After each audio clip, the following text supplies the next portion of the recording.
Metre bridge, जैसा कि Wheatstone bridge आपको बताया था ना, व्हीटस्टोन ब्रिज के प्रिंसिपल पर भी मीटर ब्रिज एक नया एपरेटस है। कौन? Metre bridge. मीटर ब्रिज क्या है? It is simple application of Wheatstone bridge. Wheatstone bridge का ही एक एप्लीकेशन है, used to measure unknown resistance. Clear? Unknown resistance को मेजर करने का एक एपरेटस। क्लियर है? मीटर ब्रिज को समझने से पहले आपको हम 2-3 छोटे छोटे एपरेटस बताते हैं। जैसा कि मीटर ब्रिज में बताया था ना, की है, ये होती है वो की। क्लियर? ये भी क्या है? कंडक्टर। ये दोनों कंडक्टर, और बीच में देखो एयर है। एयर क्या होती है? इंसुलेटर। ठीक? अगर हमने की बाहर निकाल रखी है तो इन दोनों का कनेक्शन, वायर यहां बांध दिए हमने, अगर इन पर वायर भी कनेक्शन कर दिया, कनेक्शन वायर बांधते हैं हम प्रैक्टिकल पे, तो क्या होगा? अगर ये की लगा दी तो क्या होगा? ये दोनों जुड़ गए आपस में और करंट पास हो। क्लियर है? की का फंक्शन समझ में आया आपको या नहीं आया? मैंने आपको अगर दिखा दिया तो ज्यादा मेरे ख्याल से इजी हो गया ना आपको समझना। मैं कहता कि की लगी है, प्रैक्टिकल आपका भी हुआ नहीं है, आप समझ नहीं पाए। एक तो इसे बोलते हैं धारा नियंत्रक। धारा नियंत्रक, रिहोस्टेट, करंट कंट्रोलर, करंट को कंट्रोल करने वाला। क्या करते हैं? एक वायर नीचे लगा दिया, एक वायर ऊपर लगा दिया, एक इधर ले लिया, एक इधर ले लिया सर्किट के बीच में, और जितना इसे हम आगे पीछे करते हैं ना, तो उतना ही हम करंट ज्यादा या कम कर सकते हैं। हमारा अगर एक्सपेरिमेंट हम कर रहे हैं, हमने करंट दिया सपोज करो 20 मिली एम्पियर, और हमें 40 करना है, तो कैसे बढ़ाएंगे? इसी को आगे पीछे करेंगे, तो जो सर्किट है उसमें करंट, अपना नीडल देख लेंगे उसका, और करंट मेजर भी कर लेंगे। ये करंट रिहोस्टेट कार्य क्या है? करंट को कंट्रोल करना। एक ये है रेजिस्टेंस बॉक्स। क्या है? प्रतिरोध बॉक्स, रेजिस्टेंस बॉक्स। दोनों कनेक्शन वायर यहां लगाए, इस प्रत्येक की के नीचे जो है कुछ लिखा हुआ है। जैसे किसी कोई की आपका 1 मेगा ओम, कोई 10 किलो ओम, 20 किलो ओम, है ना? तो क्या होगा? जितना रेजिस्टेंस की हम निकालेंगे, इसमें से बाहर खींचेंगे, उतने ही ओम का रेजिस्टेंस लग गया सर्किट में। हमें चाहिए 100 ओम, तो 100 ओम की बाहर निकालेंगे। हमें चाहिए 200 ओम, तो हम 200 ओम की निकालेंगे। हमें चाहिए 300 ओम, तो एक 200 की हो गई और एक 100 की हो गई। कितना हो गया? 300। तो रेजिस्टेंस बॉक्स लगा देते हैं। तो इन तीनों चीजों का यूज हम करेंगे, और भी एप्लीकेशन बताएंगे। क्लियर? समझ में आया आपको? रेजिस्टेंस बॉक्स का यूज क्या है? सर्किट में रेजिस्टेंस लगाना। और नॉन रेजिस्टेंस, नॉन हो गया ना, तो अगर हमने 100 ओम निकाला तो हमें ज्ञात है, वेल नोन हमारे लिए है, कितना लगाया? 100। जो कैलकुलेट करना है उसका वायर दे दिया, उसका पता ही नहीं, अंदर वायर के कनेक्शन ही तो है। क्लियर है या नहीं है? क्लियर हुआ आपको? रेजिस्टेंस बॉक्स की का फंक्शन आपको क्लियर हो गया, ऑन ऑफ, है ना? अब आप आते हैं मीटर ब्रिज। क्या हुआ? मीटर ब्रिज एक व्हीटस्टोन ब्रिज का क्या है? एक सिंपल एप्लीकेशन। किस बात की सिंपल एप्लीकेशन? कि मीटर ब्रिज के द्वारा हम क्या कर सकते हैं? मीटर ब्रिज किस कार्य का आता है? हाँ, रेजिस्टेंस को कैलकुलेट, है ना, to measure unknown resistance, resistance के मेजरमेंट, और या स्पेसिफिक रेजिस्टेंस भी कैलकुलेट होता है इनके द्वारा। स्पेसिफिक रेजिस्टेंस का अलग फॉर्मूला था, हाँ, होता है नहीं? क्लियर है आपको? कुछ कह रहे थे? ठीक। अब ये देखिएगा मीटर ब्रिज, और मीटर ब्रिज का किस प्रिंसिपल पर कार्य करता है? मीटर ब्रिज, मीटर ब्रिज का प्रिंसिपल है व्हीटस्टोन ब्रिज पर ही आधारित। किस पर? व्हीटस्टोन ब्रिज पर, और वो भी बैलेंस। बैलेंस और दो बताए थे ना मैंने। बैलेंस मीटर ब्रिज कौन सा बताया था? बैलेंस व्हीटस्टोन ब्रिज कौन सा बताया था? क्या होता उसमें? जिसमें बीच का जो वायर था बीडी, उसमें करंट फ्लो नहीं होगा। देखिए, इसमें एक लकड़ी का, एक वुड का, एक जैसे प्लेन होता है वुड, तख्ता बोलते हैं जैसे आप लोग, उसमें एक वायर होता है दो पेज के बीच। इस वायर की लेंथ होती है 1 मीटर। क्या होता है? 1 मीटर। 1 means 100 centimetre. इसी वजह से इसे मीटर ब्रिज कहा जाता है। मीटर शब्द जो आया वो कहां से आया कि इसमें जो वायर है वो वायर होती है अलॉय की, कॉन्स्टेंटन हो सकता है, मैग्नीन, है ना। तो जो अलॉय है उसकी ये वायर है और वायर की लेंथ कितनी है? 1 मीटर। 1 मीटर की वजह से इसका नाम मीटर ब्रिज। क्लियर? मीटर नाम इसमें से आया। वायर 1 मीटर लेंथ और जो उसका क्रॉस सेक्शन एरिया है या डायमीटर है वो उसका यूनिफॉर्म। यूनिफॉर्म मीन्स एक जैसा। ऐसा वायर नहीं है कि कहीं मोटा है कहीं पतला है, ऐसा नहीं। पूरा वायर कैसा है? यूनिफॉर्म है। यूनिफॉर्म आपको नहीं बोलते यूनिफॉर्म में सब बच्चे बैठे हैं। आप 150 से ज्यादा बच्चे अगर बैठे हैं अब वो यूनिफॉर्म में है, मतलब क्या है? यूनिफॉर्म एक समान है ना। यूनिफॉर्म समझ गए कि एरिया बराबर है, डायमीटर बराबर है हर जगह। ठीक, क्लियर है आपको? इन दोनों पर एक तांबे की, कॉपर की एल आकार की स्ट्रिप लगी।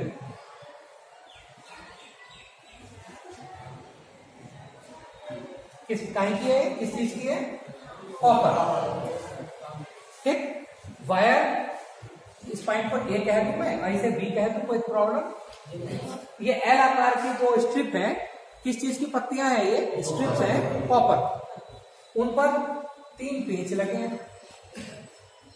ठीक, इन कॉपर की जो एल आकार के एल शेप्ड जो कॉपर की स्ट्रिप है, इनके बीच में दोनों जगह कुछ ब्लैक स्पेस छोड़कर एक कॉपर की स्ट्रिप लगी होगी, उस पर भी 3 पेच लगे होंगे। क्लियर? बात समझ में आई आपको? एक और के फ्री स्पेस में हम रेजिस्टेंस बॉक्स लगा देते हैं। क्या लगा देते हैं? Resistance box.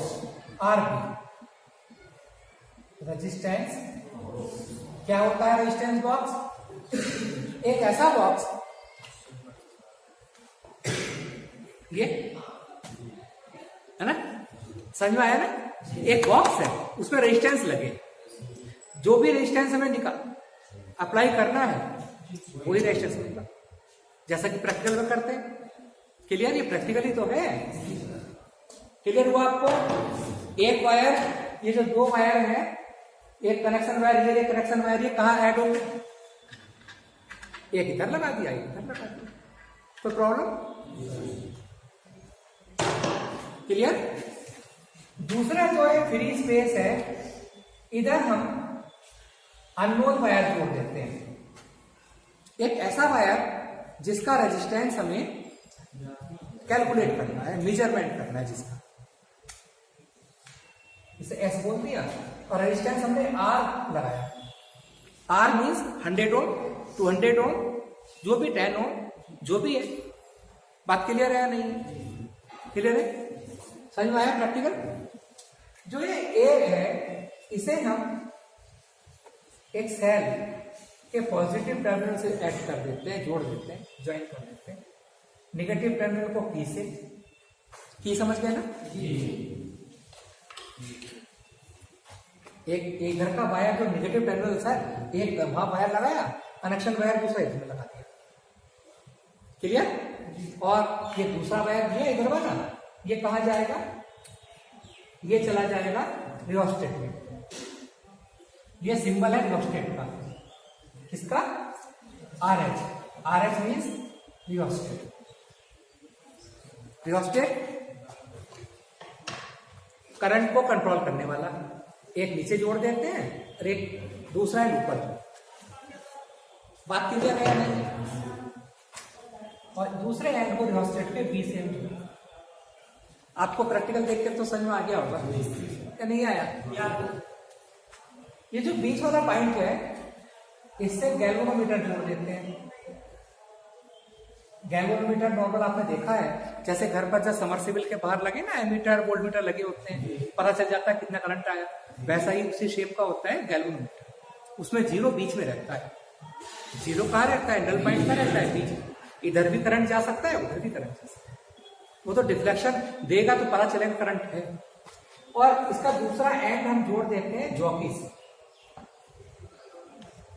ये जॉकी इसी टाइप का एक उपकरण लैब में है, पीछे पेज है, उसमें हम कनेक्शन जोड़ देते हैं। टेस्टर देखा ना मार्केट में, बिजली वाले लाते हैं, इलेक्ट्रिकल आते हैं जो टेस्टर लगाते हैं, अर्थ देते हैं, थोड़ा सा पता चल जाता है क्या लाइट है या नहीं, तो टेस्टर है जॉकी। ठीक, अब आप देखिए, अब हम क्या करते हैं, सबसे पहले कुंजी लगाते हैं, की लगाते हैं। की लगाना मतलब क्या मतलब? की लगाना तो सर्किट पूरा हो जाता है ना। अगर ये हम जॉकी टच नहीं करेंगे तो सर्किट पूरा नहीं होता। ठीक, फिर हम क्या करते हैं, हमें बैलेंस बनाना है। किस बात का बैलेंस? हम क्या चाहते हैं? हम ये चाहते हैं कि हमने इसके कारण करंट फ्लो हुआ। देखिए, जब की हमने यहां ऑन किया तो की को ऑन करते के साथ इस सेल के कारण करंट फ्लो हुआ। मान लिया आई करंट फ्लो हुआ, वो करंट इस वायर में गया। इस वायर में जाने के बाद हम इस जॉकी को तार पर टच करते हैं, एबी पर, जगह जगह, यहां पर टच किया, इधर टच किया, इधर टच किया। जैसे हम जॉकी को टच करते हैं, गैल्वेनोमीटर की जो सुई है, जो निडल गैल्वेनोमीटर की है, वो एक तरफ को भाग जाएगी, या तो इधर या इधर या सेकंड साइड। हम इस जॉकी को जगह जगह धीरे धीरे इसे हिलाएंगे, इसे टच करेंगे और आगे हम इसे प्लेस करते चले जाएंगे, डिस्प्लेस करेंगे, तो क्या आएगा? एक ऐसा पॉइंट हम ढूंढते हैं,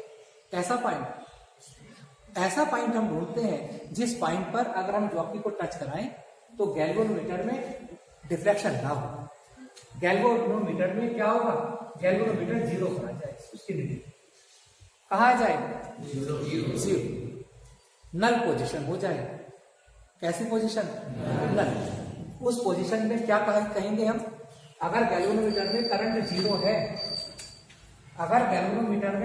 जीरो है, तो उस पोजीशन को हम क्या कहेंगे? उस पोजीशन को कहेंगे कि एक व्हीटस्टोन ब्रिज बन गया। 4 रेजिस्टेंस हो गए, कौन कौन से?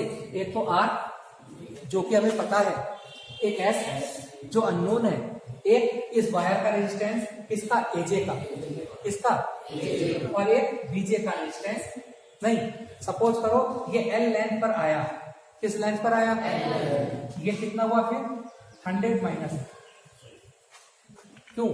वायर की लेंथ कितनी थी? 100 सेंटीमीटर। अगर ये डिफ्लेक्शन नल जो आया, ये नल पोजीशन जो आई, वो L सेंटीमीटर पर आई। नीचे स्केल लगा होता है, वायर के नीचे। उस स्केल को देखकर हम पता लगा लेंगे नल पॉइंट कहाँ आया। अगर वो नल पॉइंट सपोज करो L सेंटीमीटर पर आया, तो ये कितनी डिस्टेंस हुई? 100 माइनस। तो इस वायर का भी तो रेजिस्टेंस होगा, इस वायर का भी रेजिस्टेंस होगा या नहीं होगा? होगा ना भाई। इस वायर का भी रेजिस्टेंस है, इस वायर का भी रेजिस्टेंस है, तो 4 रेजिस्टेंस हो गए नहीं हो गए भाई? 1 रेजिस्टेंस, 2, 3, 4, 4 रेजिस्टेंस हो गए। व्हीटस्टोन ब्रिज क्या था? व्हीटस्टोन ब्रिज की डेफिनेशन क्या बताई थी? मैंने बताया था, व्हीटस्टोन ब्रिज एक ऐसा अरेंजमेंट है जो 4 रेजिस्टेंस से मिलकर बना है, और उनमें से एक रेजिस्टेंस का हम मेजरमेंट कर सकते हैं। अन्य 3 रेजिस्टेंस के मान ले पता होना चाहिए कि भाई 3 रेजिस्टेंस कितने हैं, 4th रेजिस्टेंस हम कैलकुलेट कर लेंगे। यही बताया था। और 2 प्रकार के बताया था, एक बैलेंस, एक जो बैलेंस था। बैलेंस वो बताया था जिसमें बीच वाले वायर में क्या ना हो? करंट ना फ्लो। करंट फ्लो कब नहीं होगी? जब इन दोनों पॉइंट्स के बीच का पोटेंशियल, इन दोनों पॉइंट्स का पोटेंशियल इक्वल होगा, पोटेंशियल डिफरेंस 0 होगा, तभी तो बताया था। तो अब ये देखो बन गया ना व्हीटस्टोन? बन गया या नहीं बना? मान लिया 1 सेंटीमीटर रेजिस्टेंस, 1 सेंटीमीटर वायर का जो रेजिस्टेंस है वो X है। मान लिया मैंने पहले ही बताया था कि जो वायर AB है, ये AB वायर यूनिफॉर्म है। बताया था, ना कहीं छोटा है, ना कहीं मोटा है, ना कहीं बारीक, बिल्कुल यूनिफॉर्मली स्ट्रिच वायर है। तो इनका रेजिस्टेंस तो सब जगह बराबर ही होगा पर सेंटीमीटर। अगर 1 सेंटीमीटर का रेजिस्टेंस x है तो L सेंटीमीटर का रेजिस्टेंस क्या होगा, Lx, और 100 माइनस L का क्या होगा, क्लियर हुआ या नहीं? अब हम लगाते हैं, चूंकि ये व्हीटस्टोन ब्रिज पर है, व्हीटस्टोन ब्रिज की अगर हम बात करें और बैलेंस की बात करें, व्हीटस्टोन ब्रिज वो भी कैसा बैलेंस, क्या फॉर्मूला था उसका, P upon Q equal to R upon S। P की जगह क्या लगाएंगे, R, Q की जगह है S, R की जगह क्या है, AJ, resistance of wire AJ, और नीचे आएगा resistance of wire bridge, R upon S, resistance उसका आया है Lx, 100 minus L into X, X क्या है, रेजिस्टेंस पर centimetre, R upon S is equal to L, S upon R is equal to 100 minus L upon L, S is equal to R into 100 minus L upon L। ये formula आ गया आपका। इस फॉर्मूले में आप L और R की वैल्यू पुट करके अननोन रेजिस्टेंस S को नॉन कर सकते हैं, उसका मेजरमेंट हम कर सकते हैं। अब आपका जो वायर हमने S लगाया है, इस वायर का हम लेंथ कैलकुलेट कर लें स्केल के द्वारा, और इसका हम रेडियस कैलकुलेट कर लें स्क्रू गेज की सहायता से। एक फॉर्मूला होता था स्पेसिफिक रेजिस्टेंस का,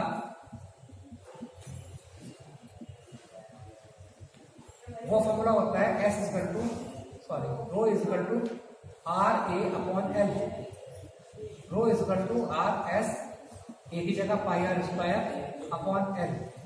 इस फॉर्मूले में हम S की वैल्यू, रेडियस की वैल्यू, लेंथ की वैल्यू अगर हम पुट कर दें, कैलकुलेशन करेंगे, तो हम स्पेसिफिक रेजिस्टेंस को भी कैलकुलेट कर सकते हैं। इस प्रकार मीटर ब्रिज क्या है, मीटर ब्रिज व्हीटस्टोन ब्रिज पर बेस्ड एक ऐसा एपरेटस है जिसके द्वारा हम किसी अननोन रेजिस्टेंस को मेजर कर सकते हैं और उसका स्पेसिफिक रेजिस्टेंस भी मेजर कर सकते हैं। Colour codes of carbon resistance. जैसे कोई रजिस्टर है किसी एपरेटस में और हम ये बताना चाहते हैं कि उस रजिस्टर में कितने ओम का रेजिस्टेंस है, तो हम कैसे पता लगा पाते हैं? आप कोई भी एपरेटस अगर आप देखेंगे तो उसमें रिंग होते हैं रेजिस्टेंस पर लगे हुए, 4 तरह के रिंग। वो सेम कलर भी हो सकता है, डिफरेंट कलर भी हो सकते हैं, किसी में 3 रिंग भी हो सकते हैं। तो उन रिंग्स को देखकर हम पता लगा लेते हैं कि वो रेजिस्टेंस कितने ओम का है। क्लियर? अब होगा क्या, सपोज करो ये रजिस्टर है कोई और इसमें ये 4 रिंग है, इनके कलर अलग अलग हो सकते हैं। कोई रिंग रेड कलर का हो सकता है, कोई ब्लू हो गया, वायलेट हो गया। तो रेजिस्टेंस का हम कैसे पता लगाते हैं?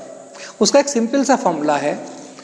फर्स्ट रिंग को A से डिनोट करेंगे, सेकंड रिंग को B से, थर्ड रिंग को C से और फोर्थ रिंग को D से। क्लियर? रेजिस्टेंस का एक नॉर्मल फॉर्मूला होगा और रेजिस्टेंस का नॉर्मल फॉर्मूला होगा AB into 10 to the power C plus minus D। यहाँ D टॉलरेंस है, मार्जिन कि उस रेजिस्टेंस में क्या मार्जिन है, कितना रेजिस्टेंस का डिफरेंस रह सकता है, वो अभी हम आपको बाद में क्लियर और दोबारा करेंगे। A B C D की वैल्यूज कितनी होगी ये कैलकुलेट करने के लिए आपको इस टेबल को याद करना होगा। B for black, brown, red, orange, Y for yellow, G for green, B for blue, V for violet, G for grey, W for white. और ये वैल्यूज है इनके आगे लिखी हुई, सीरियल से लिखी है नेचुरल नंबर्स में 0 to 9। यदि पहला फर्स्ट रिंग या सेकंड रिंग इनमें से कोई है तो ए और बी की वैल्यूज ये होंगी। अगर फर्स्ट रिंग सपोज करो रेड है, ए की वैल्यू 2 होगी। सेकंड रिंग अगर ब्राउन है तो बी की वैल्यू 1 होगी। क्लियर है ना? समझ में आ रही है आपको बात? ये डी की वैल्यूज हैं। फोर्थ रिंग या तो गोल्ड कलर का होगा या सिल्वर होगा या किसी भी कलर का नहीं होगा। अगर फोर्थ रिंग गोल्ड है तो प्लस माइनस 5% टॉलरेंस होगा, सिल्वर है तो प्लस माइनस 10% और नन कोई अन्य कलर है तो वो प्लस माइनस 20% का टॉलरेंस होगा। एक एग्जाम्पल देकर आपको समझाते हैं। एक रजिस्टर है, जैसा कि बताया उस रजिस्टर में 4 रिंग। पहला रिंग सपोज करते हैं रेड है, सेकंड जो है ग्रीन है, थर्ड ब्लू है और फोर्थ रिंग जो है गोल्ड है, गोल्डन कलर का वो है। तो हम कैसे पता लगाएंगे कि इस रजिस्टर का रेजिस्टेंस कितना है? फर्स्ट रिंग रेड, रेड के लिए रेड के आगे लिखा गया है 2, मींस रेड के लिए ए है और ए की वैल्यू 2 है। ग्रीन बी है और बी की वैल्यू 5 है। ब्लू सी है और सी की वैल्यू 6 है। गोल्ड के लिए टॉलरेंस है प्लस माइनस 5%। एक फॉर्मूला है रेजिस्टेंस का, R equal to A B into 10 की power C plus minus T. Values put करनी, यहाँ इस बात को ध्यान रखना है आपको कि आपको ए और बी की वैल्यू पुट करनी है। ए और बी की मल्टीप्लिकेशन नहीं है ये। जैसे ए की वैल्यू 2 है और बी की वैल्यू 5 है तो ये इन दोनों का मल्टीपल नहीं करना है, मल्टीप्लिकेशन नहीं करना है। 2 इंटू 5 इंटू 10 इक्वल टू 10 नहीं लिखना है। ए की वैल्यू पुट करनी है 2, बी की वैल्यू पुट करनी है 5, सी की वैल्यू पुट करनी है 6 प्लस माइनस 5% और ओम। रेजिस्टेंस की यूनिट ओम है, सबको पता है। ऐसा नहीं करना, मैं दोबारा आपको क्लियर कर देता हूं, ऐसा आपको नहीं करना है कि ए बी ये इन दोनों का मल्टीप्लिकेशन नहीं करना है कि 2 इंटू 5 इक्वल टू 10 आप यहाँ लिख दें, वो गलत हो जाएगा। 10 टू द पावर 6 आप हटा दे सकते हैं ऐसे, तो लिखेंगे क्या 25 plus minus 5% mega ohm. Clear? क्या लिखेंगे 25 into plus minus 5% mega ohm. 5% किसका? 25 का। और 25 का 5% क्या होगा? 25 मल्टीप्लाइड बाई 5 अपॉन 100 क्या आया? 25 का 5%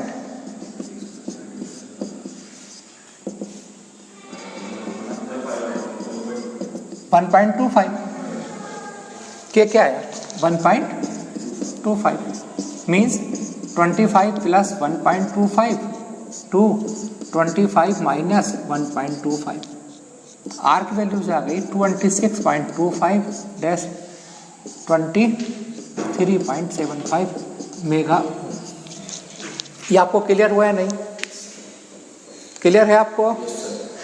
ये अगर जो रिंग्स हैं ये अगर चेंज हो जाए, ये ग्रीन इधर आ जाए, रेड इधर चला जाए, फर्स्ट रिंग ग्रीन हो जाता है, सेकंड रिंग रेड, तो क्या होगा?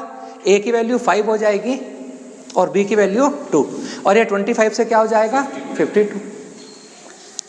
और कोई भी एग्जाम्पल आप ले सकते हैं, कुछ भी ले लीजिए। अब जैसे सपोज करो आपने एग्जाम्पल ये हो गया आपका, अगर जरा कोई बात आपको क्लियर नहीं हो रही है तो आप बीच में पूछ सकते हैं। सपोज करो पहला जो रिंग है वो पहले रेड था, ब्लू ले लिया। दूसरा रिंग हमने ले लिया आपका ग्रीन ले लिया। पहला रिंग थर्ड रिंग आपका ब्लैक हो गया और ये आपका सिल्वर है। बोलो रेजिस्टेंस क्या होगा? जल्दी बता दीजिए थोड़ा। ब्लू के लिए क्या होगा? नहीं 6। ग्रीन के लिए क्या होगा? 5। ब्लैक के लिए क्या होगा 0 और सिल्वर नहीं, रेजिस्टेंस क्या आया AB इंटू 10 की power C plus minus D आया ना। A की वैल्यू 6, B की 5, 10 to the power 0 plus minus 10, 65 plus minus 10%, 65 पर 10% क्या होगा 6.5। एक बार